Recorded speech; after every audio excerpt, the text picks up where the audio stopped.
ఎలా ఉన్నారు అందరూ? Welcome back to my channel.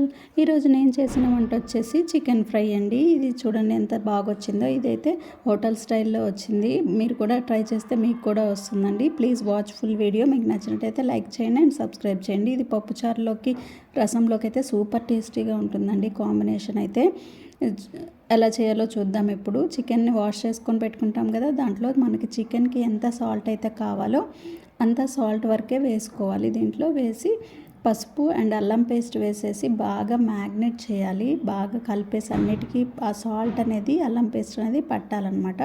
పట్టిన తర్వాత వాటర్ ఆయిల్ ఏమి వేయొద్దు. జస్ట్ బాండీలో వేసి లో ఫ్లేమ్లో దీన్ని కుక్ చేయాలి. కుక్ చేస్తే మనకి వాటర్ అనేవి వస్తాయి అన్నమాట.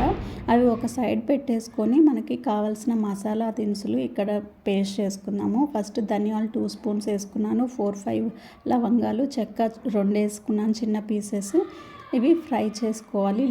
లైట్గా సిమ్లో పెట్టుకొని స్లోగా ఫ్రై చేసుకోవాలి. ఇది ఫ్రై అయిన తర్వాత దీంట్లోకి మనము కొద్దిగా కొబ్బరి కూడా వేసుకున్నాము, ఎందుకంటే టేస్ట్ బాగుంటుంది. నా దగ్గర నేను పచ్చి కొబ్బరి అయితే వేసాను. మీ దగ్గర పచ్చి కొబ్బరి లేకపోతే ఎండి కొబ్బరి అయినా యూజ్ చేయొచ్చు. జీలకర్ర లాస్ట్లో జీలకర్ర వేసి లైట్గా ఫ్రై చేసేసుకొని మిక్సీ పట్టుకోండి.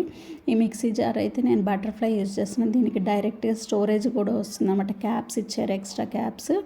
బాగుంది. మీకు రివ్యూ కావాలంటే నేను ఛానల్లో ఉంది, ఛానల్లోకి వెళ్ళి వాచ్ చేయండి, లేకపోతే డిస్క్రిప్షన్లో ఇస్తాను. చికెన్ అయితే బాయిల్ అయిపోయింది. వాటర్ మొత్తం ఇంకిపోయినాయి. ఇంకో బాండీలో 2 గంటలు ఆయిల్ వేసుకొని బాయిల్ అయిన చికెన్ని ఈ ఆయిల్లో ఫ్రై చేసుకుందాము. కొద్దిగా వాటర్ మొత్తము ఆల్రెడీ పోయినాయి. ఇంకొద్దిగా చెమ్మ అవి ఉంటుంది కదా, ఆయిల్లో ఫ్రై అయింది అనుకోండి చికెన్ బాగా టేస్ట్ ఉంటుంది అనమాట. సో ఆయిల్లో కొద్దిసేపు ఫ్రై చేసుకోవాలి. ఇది పేస్ట్ చేసేసాను చూడండి. ఇట్లా కచ్చాపచ్చగా పేస్ట్ చేసాం కదా, 5 మినిట్స్ ఫ్రై అయిన తర్వాత అది కచ్చాపచ్చగా పేస్ట్ చేసిన అల్లం పేస్టు, పచ్చిమిర్చి పేస్ట్ ఉంది కదా, ఆ పేస్ట్ని మనము దీంట్లో వేసుకుంటే మంచి టేస్ట్ వస్తుంది. ఎందుకంటే మనం ఎప్పుడో చేసిన అల్లం పేస్ట్ వేసేదానికన్నా ఇప్పుడు ఫ్రెష్గా వేసిన దానికి చాలా టేస్ట్ డిఫరెన్స్ వస్తుందన్నమాట. చిన్న జార్, నేను అందుకని బటర్ఫ్లై మిక్సీ జార్ తీసుకున్నానండి. ఇది చిన్నగా ఉంది. చిన్న జార్ ఒకటి ఎక్స్ట్రా ఇచ్చాడు. 5 జార్స్ ఇచ్చాడు అనమాట. చిన్నది ఒకటి ఎక్స్ట్రా ఇచ్చాడు. ఈ చిన్న చిన్న క్వాంటిటీస్కి బాగా మిక్స్ అవుతుంది కచ్చపచ్చగా. అది మనకి అల్లం పేస్ట్ ఫ్రై అయిన తర్వాత కారము, కొద్దిగా కరివేపాకు వేసాను అన్నమాట. కరివేపాకు ఫస్ట్లో వేస్తే మరీ ఎండిపోయినట్టు ఉంటాయి, అందుకని లాస్ట్కి వేస్తున్నాను.